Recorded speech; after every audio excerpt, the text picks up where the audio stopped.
श्राद्ध पक्ष में वृषकपि अवतार का महत्व क्या है? विषकपि अवतार की महत्वता क्या? देव पितर शिव महापुराण में अगर 16 दिन श्राद्ध के होते हैं और 16 दिन श्राद्ध में से कोई भी एक दिन श्राद्ध का जो तुम्हारी मर्जी पड़ जाए, जिस दिन तुम घर में फ्री हो, जिस दिन तुम्हारी मर्जी पड़ जाए, जिस दिन तुम्हारा मन कर जाए, उस दिन वृषकपि विषकपि नाम लेकर एक रोटी में थोड़ी सी शक्कर या गुड़, थोड़ा सा चावल, थोड़ा सा अगर चावल नहीं हो तो खीर बन जाए तो ज्यादा अच्छी है, रोटी के अंदर रखकर वृषकपि या विषकपि भगवान शंकर का एक अवतार है नारायण के साथ में। भगवान शिव और भगवान शंकर का और नारायण का एक अवतार मिलकर हुआ था। भगवान शिव और नारायण का मिलन से 3 अवतार हुए थे। 3 अवतार हुए। एक हरिहर अवतार भी भगवान शंकर और नारायण के मिलन से हुआ। एक वृषकपि अवतार भी नारायण और शिव के मिलन से हुआ।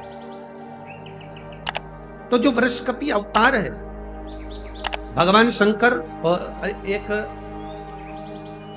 भगवान नारायण और भगवान शंकर के मिलन से शरंभेश्वर अवतार भगवान शंकर का और नारायण का मिलकर हुआ है। शरंभेश्वर, ये 3 अवतार नारायण और शिव जी मिलकर बने हैं। 3 अवतार भगवान शंकर ने नारायण के साथ मिलकर बने। शरीर एक बनाया, दोनों मिल गए, एक शरीर बनाकर जगत का कल्याण कर।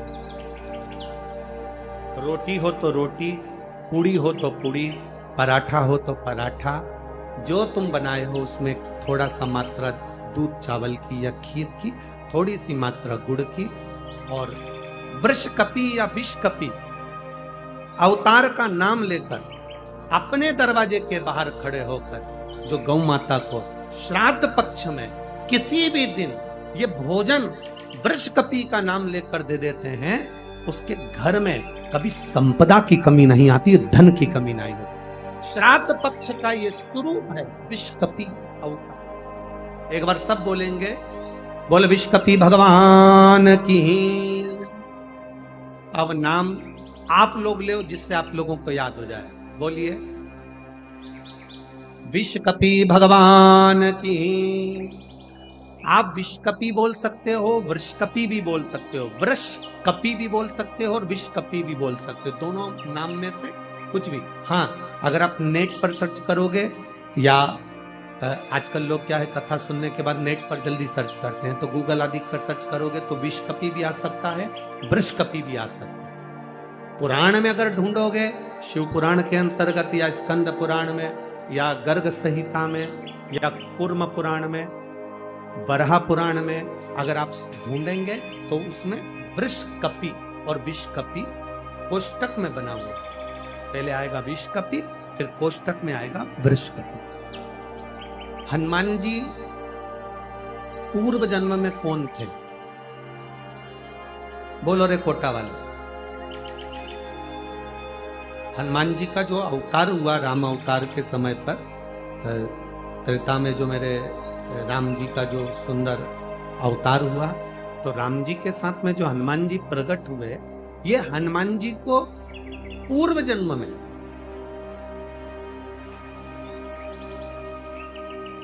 पूर्व समय में जो हनुमान जी को ये बानर का रूप मिला है राम अवतार के समय पर, हनुमान जी का जो स्वरूप प्राप्त हुआ, ये हनुमान जी पूर्व समय में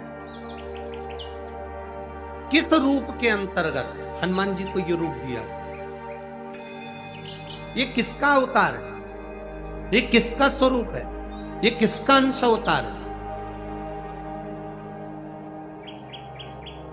कई लोग कह देते हैं ये शंकर भगवान के अंश स्वरूप हैं, शंकर सुमन केसरी नंदन। पर शिव महापुराण जिसने दिल से सुनी हो, जिसने पढ़ी हो, जिसने स्मरण किया हो, तो हनुमान जी का जो पूर्व का जो भाव है वो विषकपि अवतार, जो भगवान शंकर और भगवान विष्णु ने एक अवतार लिया था जिसका नाम था विषकपि अवतार। कौन सा अवतार है? विषकपी, जिसको लोग वृषकपी अवतार भी कहते हैं।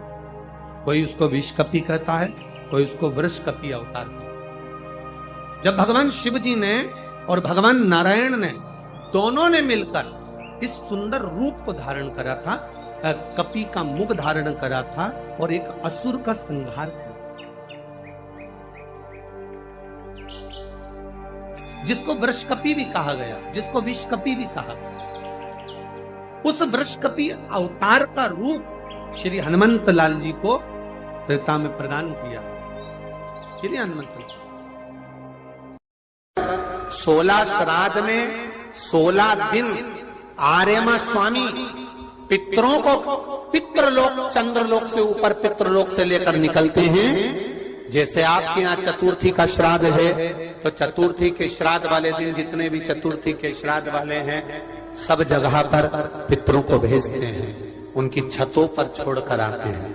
फिर 7 दिन तक श्राद्ध वाले 16 दिन तक पितृ पूरी पृथ्वी पर मृत्यु लोक में भ्रमण करते हैं, श्राद्ध का भोजन करते हैं। एकम का श्राद्ध जिसका होता है उसको भेजते, दूज का जिसको भेजते, तीज का जिसको भेजते। इनको लेकर उस दिन वापिस नहीं जाते, इनको अमावस्या वाले दिन लेकर जाते। 16 दिन श्राद्ध के पूर्वज पितृलोक छोड़कर चंद्रलोक छोड़कर मृत्यु लोक में रहे,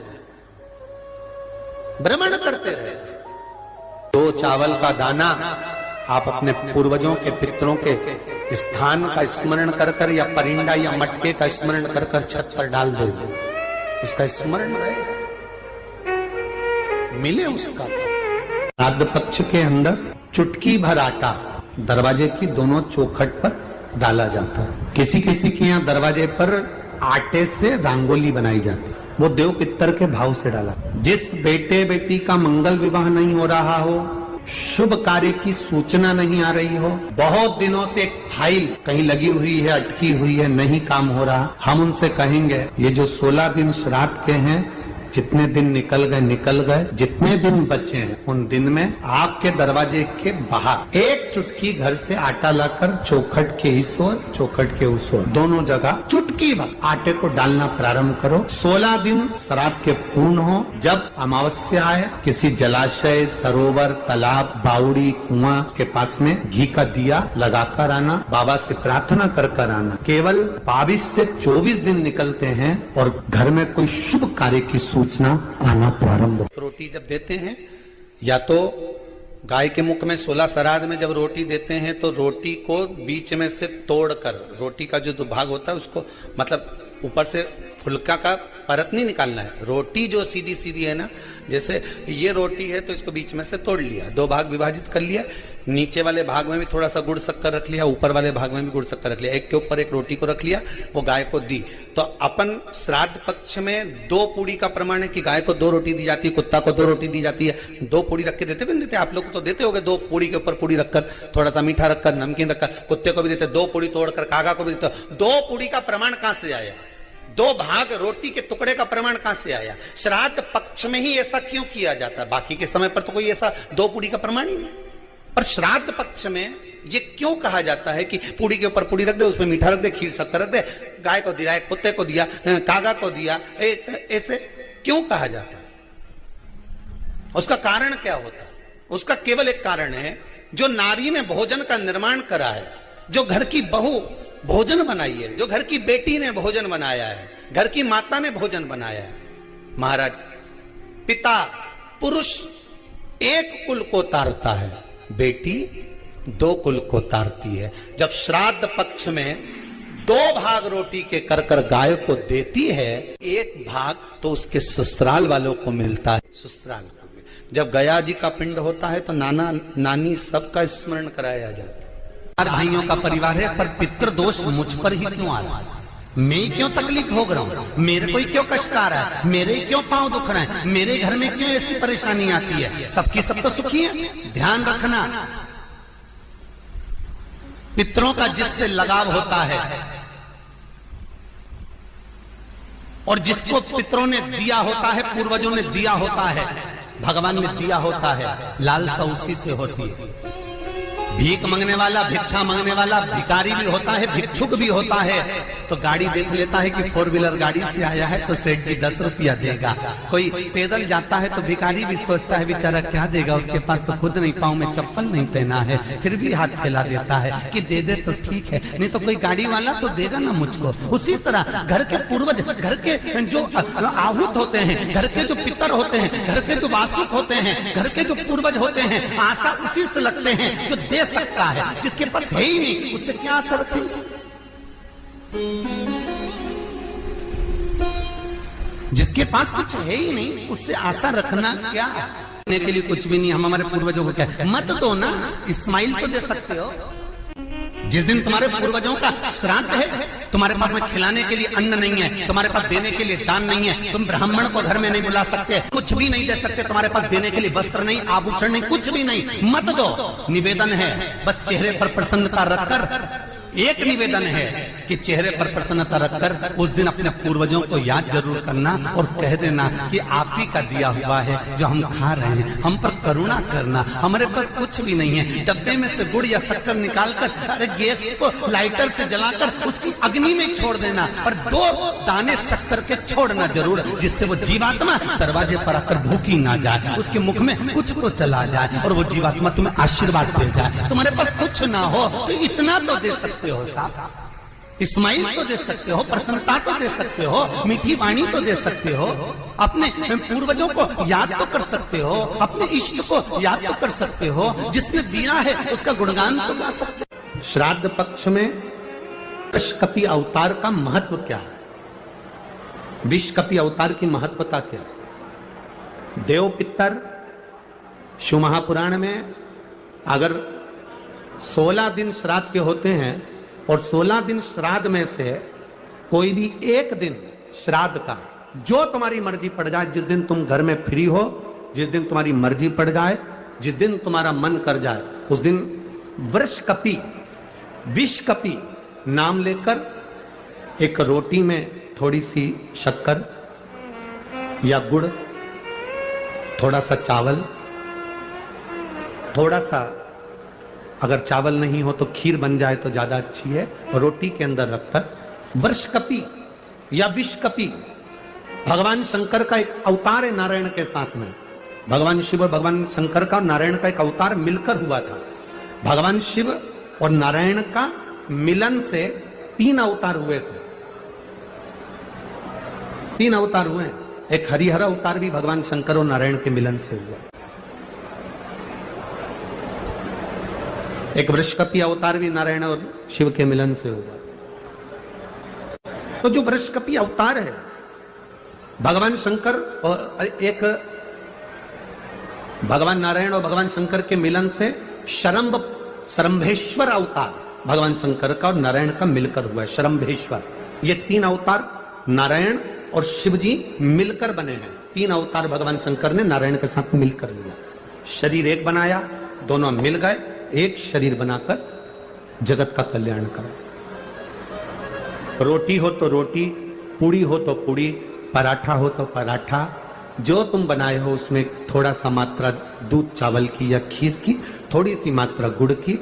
और वृषकपि या विषकपि अवतार का नाम लेकर अपने दरवाजे के बाहर खड़े होकर जो गौ माता को श्राद्ध पक्ष में किसी भी दिन ये भोजन वृषकपि का नाम लेकर दे देते हैं, उसके घर में कभी संपदा की कमी नहीं आती, धन की कमी नहीं आती। श्राद्ध पक्ष का ये स्वरूप है विषकपि अवतार। एक बार सब बोलेंगे, बोल विषकपि भगवान की। अब नाम आप लोग ले जिससे आप लोगों को याद हो जाए। बोलिए विषकपि भगवान की। आप विषकपि बोल सकते हो, वृषकपि भी बोल सकते हो, वृषकपि भी बोल सकते हो और विष। देव पितर कथा का ये सबसे सुंदर संवाद है विषकपि अवतार। पुराण की कथा सुन ली तो पितरों को समझ जाएगा कि पितर है क्या। सारे लोकों में सबसे सुंदर लोक है पितर लोक। कारण क्या है? तुम्हारे यहां दिवाली साल में एक बार मनाई जाती है, देवलोक में दिवाली साल में एक बार मनाई जाती है, नाग दीपावली के दिन। पितृलोक में दीपावली रोज मनाई जाती है। कारण, पितृलोक में दिवाली रोज क्यों मनाई जाती है? उसका कारण क्या होता है? लक्ष्मी जी ने नारायण से पूछा, ब्रह्माणी ने ब्रह्मा जी से पूछा, इंद्राणी ने इंद्र से पूछा, एक बात बताओ, तुम दिन भर बैकुंठ में नहीं रहते हो नारायण, आप कहां चले जाते हो? भगवान विष्णु ने कहा, मैं बता नहीं सकता कि मैं दिन भर कहां जाता हूं। नहीं, आज तो आपको बताना पड़ेगा कि तुम दिन भर कहां जाते हो, तुम दिन भर रहते कहां हो, कहां पहुंच जाते हो दिन भर, आपको बताना पड़ेगा, ये आपको बोलना पड़ेगा। भगवान नारायण कहते हैं, मैं नहीं बता सकता। सुबह शाम घर पर आते हो, दिन भर गायब रहते हो, आखिर जाते क्या हो? पत्नी पति से क्यों ना पूछे? तुम भी अपने पति से पूछ सकती हो, क्यों दुकान तो 8 बजे बंद हो गई थी, 11 बजे आ रहे हो, कहा वो काम। लक्ष्मी जी ने पूछा, तुम दिन भर कहां रहते हो? भगवान विष्णु ने कहा, मैं बता नहीं सका। बताना पड़ेगा। तब नारायण ने कहा, फिर नारायण बोले, नारायण ने कहा कि देखो लक्ष्मी, बात ऐसी है कि पितृलोक इतना सुंदर लोक है, इतना सुंदर लोक है कि जहां जितने पितर निवास करते हैं, उनके घर का कोई व्यक्ति अगर कथा सुनने जाता है, मंदिर जाता है, अगरबत्ती लगाता है, दिया लगाता है, या पूजन आराधना करता है, या भूलवश भी कहीं भगवान की कथा में जाकर बैठ जाता है, जितनी देर उसके घर का व्यक्ति कथा में बैठता है, नारायण कहते हैं उतनी देर मैं उसके घर के पितरों के कंधे पर हाथ रखकर कथा को श्रवण करता हूं। पितृलोक इतना सुंदर है। और पितृलोक के जो स्वामी है, आर्यमा स्वामी, वो पितृलोक के जो स्वामी है वो भी बड़े सुंदर है। और पितृलोक के जो स्वामी है बड़े सुंदर, और पितृलोक के स्वामी जिस पर बैठते हैं, काय पर बैठते हैं? कौवे पर, वो भी बड़ा सुंदर, अति सुंदर। अरे गुरुजी कहां की बात कह रहे हो? सबसे सुंदर पक्षी तो मोर है। राष्ट्रीय पक्षी में भी उसको कहा सबसे सुंदर पक्षी तो मोर है, और आप कह रहे हो कि दुनिया का सबसे सुंदर पक्षी कौवा है। अरे भाई, जिसने कथा नहीं सुनी उसको लगता है कि दुनिया का सबसे सुंदर पक्षी मोर है, पर अगर शास्त्र को उठाकर देखोगे तो दुनिया का सबसे सुंदर पक्षी कौवा था। पहले नंबर पर सफेद, सुंदर, अति सुंदर कौवे के आगे कोई पक्षी नहीं था। अमृत कौन लेकर आएगा?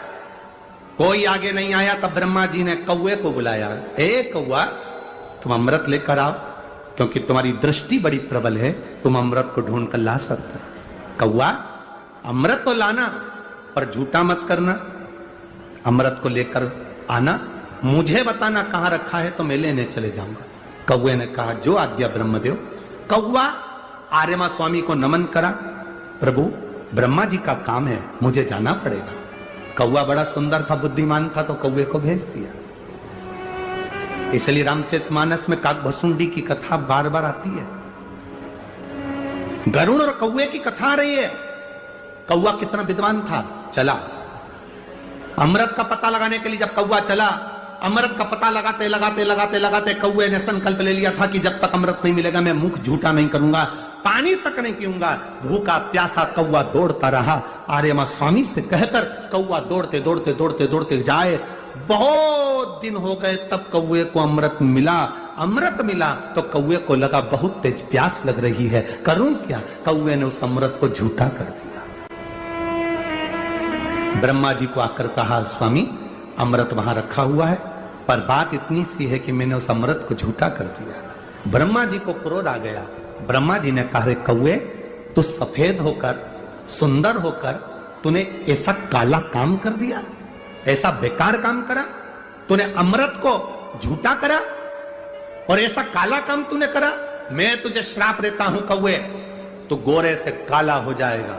तूने अमृत को झूठा करा, इसलिए तेरी वाणी कर्कश हो जाएगी, तेरी वाणी कर्कश हो जाएगी। अमृत को कौवे ने झूठा करा था, इसलिए सारे पक्षी जल्दी मरते हैं, पर कौवा इतनी आसानी से नहीं मरता। कौवा इतनी आसानी से नहीं मरता। सारे पक्षी जल्दी मरते हैं, पर कौवा आसानी से नहीं मरता। तेरी वाणी कर्कश होगी तो काला होगा। सुंदर कौआ काला हो गया। आर्यमा स्वामी ने देखा कि मेरा कौआ मैं जिस पर बैठता हूं ये काला हो गया। आर्यमा स्वामी ने ब्रह्मा जी से कहा आप क्या चाहते थे? ब्रह्मा जी कहते हैं मुझे यज्ञ करना था, जमीन को लीपना था, कौवे ने अमृत झूठा कर दिया। क्यों चिंता करते हो? अमृत तो अमृत है, कोई झूठा भी कर देगा तो अमृत की शान कहां घट जाए? अमृत की क्या शान घटना? आर्यमा स्वामी ने कौवे से कहा तू चिंता मत कर। आर्यमा स्वामी बोले कौवे तू चिंता मत कर, आज मैं तुझको एक कार्य देता हूं।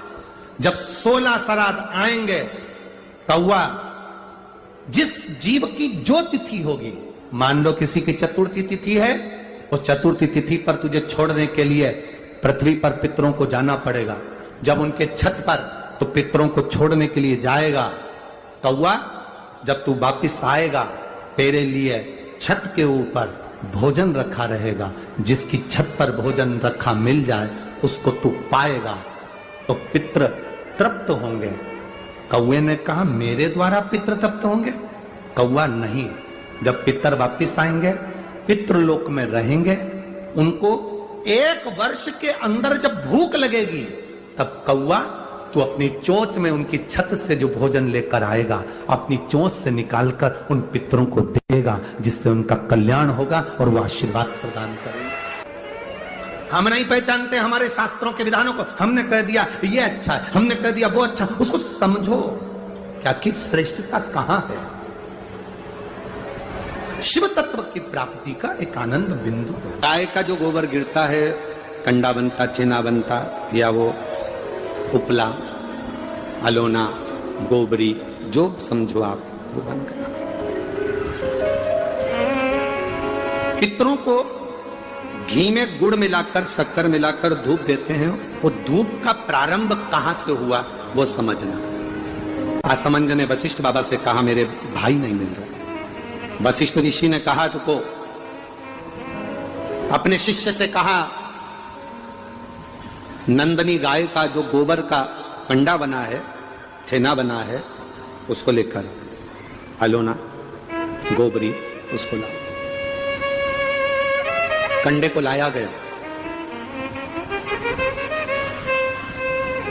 अग्नि में जलाया गया, जलाकर असमंज के सामने उसको रखा गया। उसमें नंदनी गाय के दूध का घी बनाकर उस कंडे पर छोड़ा गया। कंडे में से जो धुआं निकला, जो धूप निकली, जो तरंग निकली, जो सुगंध निकली, वशिष्ठ बाबा ने असमंज से कहा सुनो, ये तरंग, ये धुआं, ये गंध इस कंडे की, गाय के गोबर के कंडे की, उस घी की तरंग जहां जा रही है वहां तुम जाओ।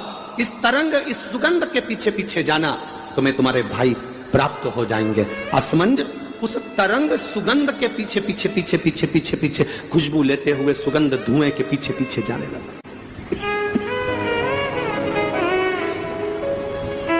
जाते जाते जाते जाते कपिल मुनि के आश्रम में असमंज पहुंच गए।